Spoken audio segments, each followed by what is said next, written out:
Sivitas Akademika Universitas Paramadina menyerukan suara moral dari kampus guna menjaga komitmen pada demokrasi dan keadilan. Dalam seruan moral tersebut, mereka menyampaikan 4 tuntutan yang ditujukan kepada pemerintah, penegak hukum, hingga parlemen dan partai politik. Sivitas Akademika Universitas Paramadina menilai situasi demokrasi di Indonesia dalam beberapa tahun terakhir tengah mengalami kemunduran. Dalam tuntutannya, Sivitas Akademika Paramadina meminta pemerintah agar memberikan jaminan atas kebebasan berpendapat serta menghentikan tindakan pelemahan terhadap pemberantasan korupsi. Mereka juga menuntut lembaga hukum dapat menegakkan hukum berdasarkan prinsip kebebasan dan hak asasi manusia. Dan tidak hanya itu, lembaga parlemen serta partai politik juga diminta agar dapat menyuarakan aspirasi rakyat sebagaimana mestinya dan berpihak pada kepentingan rakyat serta demokrasi.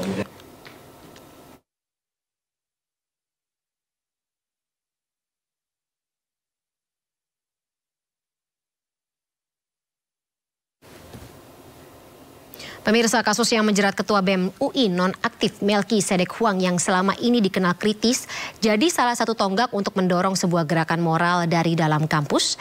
Dalam seruan moral tersebut, mereka menyampaikan 4 tuntutan yang ditujukan kepada pemerintah, penegak hukum, hingga parlemen dan juga partai politik. Apa sebenarnya maksud seruan moral ini dan ditujukan kepada siapa? Kita bahas lebih dalam malam hari ini bersama dengan Pipip Ahmad Rifai Hasan selaku inisiator suara moral dari kampus. Kemudian ada Bung Hendar Marantoko selaku advokat publik serta Gilbran Muhammad Nur, Ketua BEM UGM. Selamat malam Bapak-bapak dan juga Gilbran yang belum jadi Bapak. Selamat malam, Fani. Assalamualaikum warahmatullahi wabarakatuh. Waalaikumsalam warahmatullahi wabarakatuh. Baik, terima kasih sebelumnya telah menyampaikan waktu atau menyempatkan waktunya dalam Sindo Prime malam hari ini. Saya ke Mas Pipip terlebih dahulu. Mas Pipip, ini suara moral itu untuk apa dan ditujukan ke siapa? Iya, suara moral itu ditujukan kepada kita semua, ya, kepada pemerintah, kepada DPR, anggota MPR, DPD, partai politik, para cendekiawan dan di perguruan tinggi dan para pemuka masyarakat untuk mengingatkan, ya, saling mengingatkan tentang perlunya kita berpegang kepada nilai-nilai etika dan hukum di dalam penyelenggaraan negara. Jadi tujuannya adalah menggugah, ya, agar kita tidak berdiam diri terhadap berbagai kemungkinan penyimpangan ataupun pelanggaran terhadap cita-cita proklamasi kemerdekaan dari berbagai aspeknya, baik itu secara politik, ekonomi, hukum dan sebagainya. Itulah yang kita ingin sampaikan. Jadi kami tidak menunjukkan kepada salah satu pihak, tapi kepada seluruh komponen bangsa Indonesia ini. Oke, ya. Pak Pipip, ya bicara mengenai suara moral dari kampus, kita juga ya tidak bisa menutup mata saat ini salah satu punggawa kampus ya seluruh Indonesia, lebih tepatnya dari BEM UI, sedang dinonaktifkan sementara dengan akibat terlibat dugaan kasus kekerasan seksual. Tapi kita tidak bisa menutup mata juga bahwa timingnya bertepatan dengan tahun politik atau pesta demokrasi yang mana sudah ketika kita bicara mengenai seorang mahasiswa atau mahasiswa yang vokal, somehow ada tindakan atau potensi pembungkaman yang terjadi. Apakah ini berkaitan dengan suara moral dari kampus, gerakan yang Pak Pipip buat atau inisiasi? Ya, tentunya itu harus diverifikasi, ya, tentang masalah pelecehan seksual itu. Tapi yang jelas usaha pembungkaman itu sebenarnya bukan sesuatu yang baru, ya. Itu terjadi pada para teman saya misalnya, dan yang pada tahun-tahun kira-kira 2-3 tahun yang lalu, atau kemudian yang kalau kita masih ingat, ya, ingatan kita adalah pada masa Orde Baru tentunya, ya, itu dilakukan. dan usaha itu dilakukan dengan berbagai cara, ya. Yang cara-cara itu tentu diusahakan untuk tampak tidak seperti ada hubungan antara pendapat yang disampaikan oleh yang bersangkutan dengan katakanlah pelanggaran terhadap norma-norma yang dijunjung tinggi oleh masyarakat kita, gitu. Jadi tidak salah kalau misalnya masyarakat melihatnya itu ada kaitan, ya. Tidak bisa disalahkan itu. Kenapa baru terjadi sekarang ini, begitu. Sedangkan masalah itu kan sesuatu yang saya kira banyak terjadi juga, ya, di mana-mana. Termasuk saat ini? Kan, ya, saya kira gejala-gejala itu kan sesuatu yang terlihat. Ya, terlihat, ya. Seperti itu. Baik Pak Pipip. Kalau begitu saya ke Gilbran. Gilbran, ada tanggapan atau mungkin sudah ada pembicaraan atau koordinasi saat ini antara BEM seluruh Indonesia terkait dengan Melki? Pertama seperti ini, Mbak. Kita menghargai proses dari Satgas PPKS Universitas Indonesia, ya, Mbak, ya. Dan jujur saya secara personal sering komunikasi juga dengan Melki. Bahkan sebelum kasus itu naik ke media, saya dan ramai diberitakan, saya langsung menghubungi Melki gitu. Karena secara personal ya, Mbak, yang saya tahu betul siapa itu Melki, tahu benar apa yang bagaimana pergaulannya, saya kaget gitu. Perkara apakah isu ini ada kaitannya dengan politik atau ada kaitannya dengan apa yang dilakukan oleh Melki, saya rasa kita tidak bisa mengasumsikan seperti itu, ya. Karena dengan isu seperti ini akan sangat riskan ketika asumsi menjadi kacamata utama, gitu. Sehingga terlepas dari apakah yang bersangkutan atau Melki benar-benar melakukan kejadian seperti itu, saya rasa kita harus menghargai proses dari Satgas PPKS, karena yang saya tahu prosesnya sekarang baru di tahap pelaporan, gitu ya. Jadi belum terbukti apakah Melki ini menjadi tersangka atau pelaku atau belum. Meskipun demikian kita harus sebanding, ya, Mbak, ya, tidak terlalu condong dengan korban dan pelaku. Jadi fair dan jangan terlalu skeptis dengan isu ini. Yang penting kita menghargai proses dari Satgas PPKS UI dan semoga ada titik terang yang berkeadilan. Seperti itu, Mbak.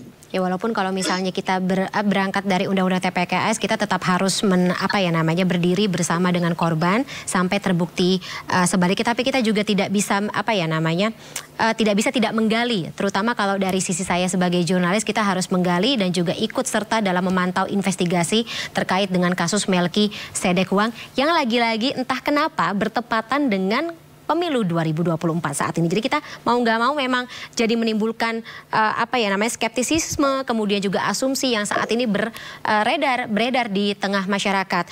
Bang Hendarsam, begitu juga kah perspektif Anda menanggapi dengan kasus ini?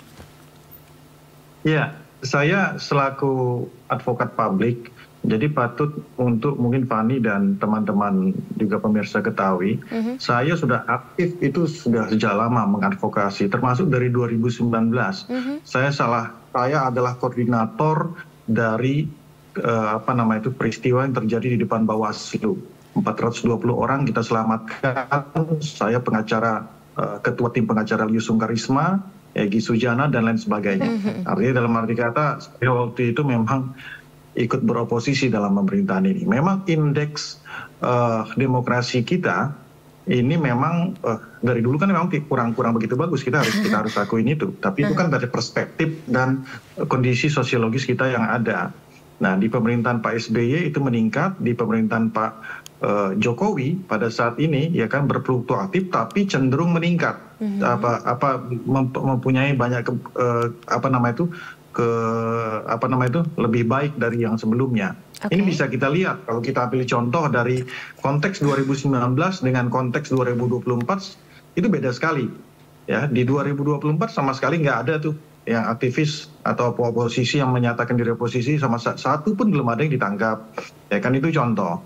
Nah, kedua, kalau untuk kasus adinda kita ini si siapa Melki? si Melki, ya saya lihat kiprahnya ini, saya baru baca juga kiprahnya bahwa adinda kita ini itu pernah mengkritik DPR, Puan Maharani, yang notabene saat ini memposisikan dirinya sebagai oposan lah kurang lebih ya dengan Pak Jokowi, kan seperti itu. Walaupun secara struktural dia berada dalam kekuasaan juga, sampai menggambarkan badan kepala Bu Puan diganti dengan kepala tikus, seperti itu ya. Habis itu mengkritik DPR, mengkritik Undang-Undang Ciptaker, jadi hal-hal yang sifatnya sebenarnya normatif dan memang harus dilakukan oleh para mahasiswa. Jadi agak sedikit jauh rentangnya kalau itu dikaitkan dengan kegiatan kemahasiswaannya dalam menyampaikan aspirasi publik, karena itu merupakan standar-standar biasa sama seperti dilakukan oleh adik-adik kita yang lain. Jadi sangat agak sedikit jauh ya, nggak signifikan. Karena contoh, ya ada yang pro dan kontra terhadap masalah MK, ya itu semua dilakukan. Tapi satu pun nggak ada yang dilakukan tindakan ya seperti itu. Bahkan kalau nggak salah adinda saya si Gabriel ya, adinda Gabriel kan di UGM itu sampai sekarang kan nggak diapa. Gilbran Bang Hendarsam. Gilbran, maaf ya kan, sampai sekarang mengkritik Pak Jokowi sebagai salah satu alumnus yang paling menjijikkan. Saya bahasanya itu kan sebenarnya kurang patut kita melihatnya ya. Jadi tapi nggak tidak dilakukan suatu tindakan apapun juga ya. Jadi kita harus melihatnya juga secara jernih ya. Nggak semua bisa dikaitkan dengan politisasi dan saya yakin juga ini dari adinda Gilbran, dari Pak Empit juga nggak berani juga untuk mendeklar bahwa tidak adanya suatu tindak kekerasan seksual itu. Nah ini artinya kan kita kan bermain memang di ranah yang memang masih abu-abu, kita nggak tahu. Jadi rentangnya itu jauh gitu loh. Dan kalau itu kenapa hanya si Melki saja ya kan? Yang lain kan banyak yang melakukan hal serupa gitu loh. Kenapa hanya dia saja? Dan itu kan biasa dilakukan hampir mungkin ke seluruh teman-teman adik-adik kita di mahasiswa ya. Pada saat Undang-Undang Cipta Tenaga Kerja, pada saat lakukan itu DPR, itu ya udah normatif lah. Memang harus dilakukan check and balance seperti itu. Jadi memang harus nggak semua hal tuh harus kita politisasi.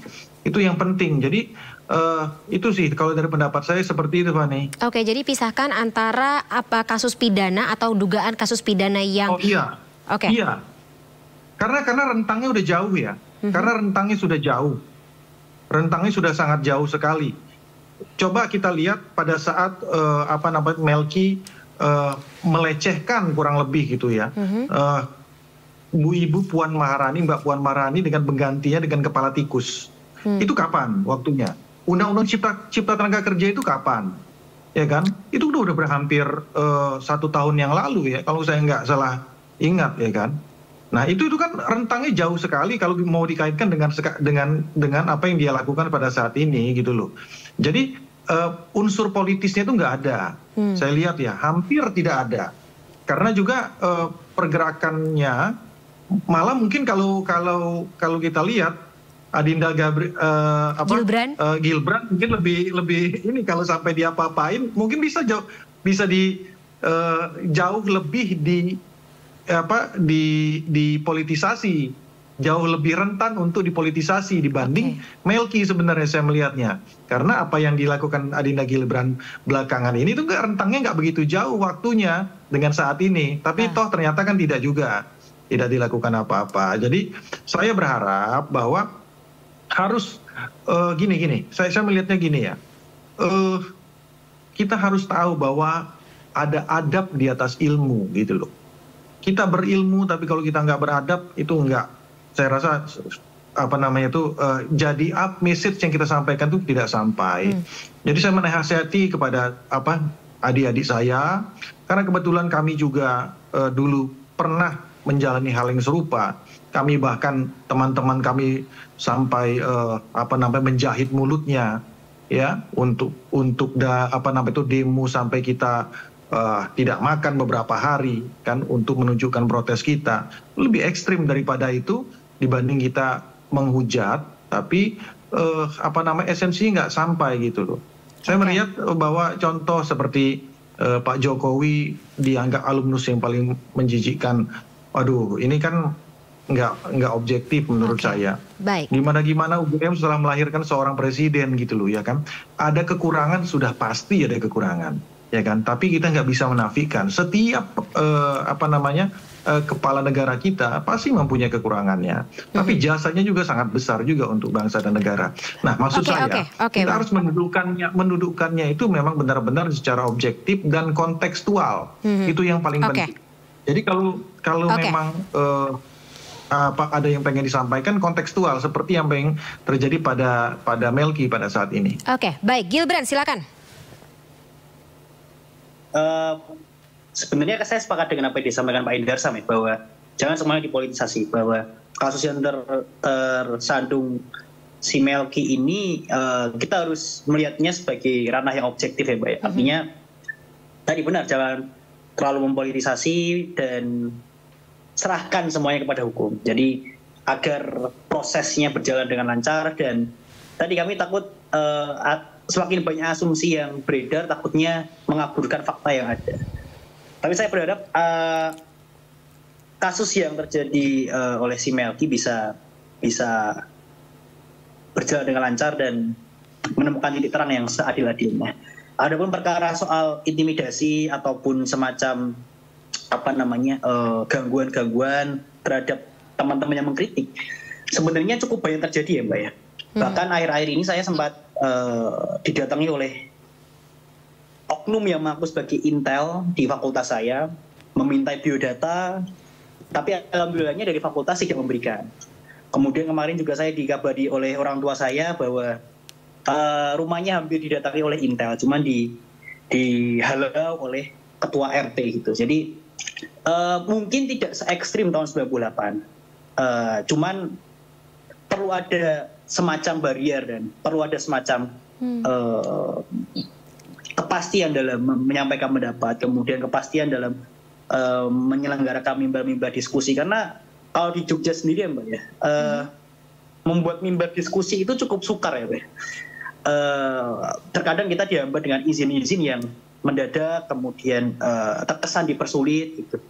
Sehingga kami takut betul ya Mbak ya, nuansa akademis kemudian nuansa diskusi di kampus lambat laun hilang gitu, terutama dalam konteks yang kaitannya dengan peran mahasiswa dalam konteks menjadi social control ya Mbak.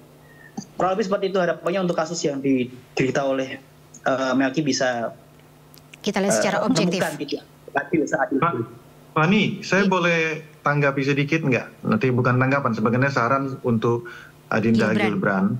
Ya, Adinda Gilbran, saya berharap nanti itu bisa dilihat secara jernih. Mahasiswa juga jangan mau dijadikan tunggangan politik, itu yang pasti.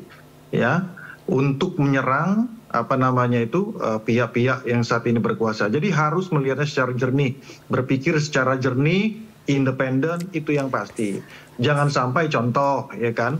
Apa yang Gilbran sampaikan tentang ada intel yang datang segala macam, itu kan harus ada pembuktian. Jangan sampai itu pihak yang menunggangi sendiri mengaku-ngaku sebagai intel. Ya kan, hal-hal seperti itu yang harus dicermati lagi.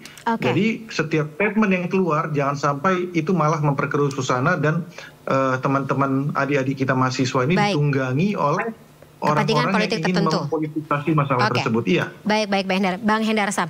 Mungkin juga bisa wejangan seperti ini terutama dari senior ke junior mungkin bisa dilakukan juga dengan lebih terintegrasi lewat Japri. Baik, saya ke Pak Pipip. Kalau dari Anda sendiri Pak Pipip, lagi-lagi karena sebagai seorang inisiator dari Suara Moral Kampus, apakah memang dilihat segenting atau seurgent itu terkait dengan pembungkaman terutama untuk suara-suara mahasiswa? Ya, sebenarnya kami tidak secara spesifik tentang pembungkaman ya. Jadi secara umum bahwa perlunya kampus itu bersuara, menyatakan keprihatinan dan sebagai satu fungsi perguruan tinggi untuk memberikan semacam nilai-nilai ya di dalam kebijakan publik dan juga di dalam menegakkan nilai-nilai etika dan hukum untuk menuju satu peradaban ya. Salah satu fungsi perguruan tinggi itu adalah seperti itu menurut kami. Maka kami menyampaikan yang kami singkat dengan bentuk demokrasi dan keadilan. Jadi kita harapkan semua pihak bisa menjadikan nilai-nilai demokrasi dan keadilan sebagai pijakan dalam berpendapat, dalam kebijakan-kebijakan ataupun tingkah laku dari kita semua. Karena justru dengan nilai-nilai demokrasi ini akan terjamin ya suasana kebebasan, dan kemudian juga kebebasan ini yang tentunya bukan bebas secara mutlak ya, karena tidak ada satu, menurut pendapat kami tidak ada satu kebebasan yang sifatnya mutlak. Ada batas-batas tertentu yang harus ditaati, yang harus dipatuhi. Nah, termasuk juga soal cara menyampaikan ya, cara menyampaikan yang etis begitu, yang santun sesuai dengan nilai-nilai bangsa kita. Ya, oleh karena itu kami di dalam surat pernyataan ini, suara dari kampus yang kami keluarkan itu bisa dilihat bahasa yang kami gunakan adalah bahasa yang intinya adalah sampai yaitu masalah demokrasi dan keadilan, tetapi dengan bahasa yang betul-betul tidak sifatnya menghina begitu ya, menghina atau mencemooh salah satu pihak pun di dalam sistem tata negara kita ataupun keindonesiaan kita ini. Kira-kira begitu. Dalam kaitan dengan apa yang saja daripada Melki, saya ingin menekankan lagi tentang perlunya segala sesuatu diverifikasi ya. Dan sudah saya bilang tadi, verifikasi apakah itu benar atau tidak, dan fungsi penyelidikan ya, pemeriksaan terhadap masalah itu dilakukan sesuai dengan prosedur yang berlaku. Dan tentunya di perguruan tinggi ada bagiannya dan bisa berlangsung dengan fair. Kira-kira begitu. Oke, baik.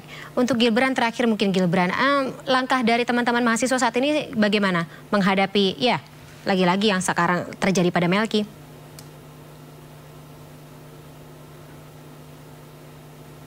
Gilbran cukup jelas mendengar suara saya?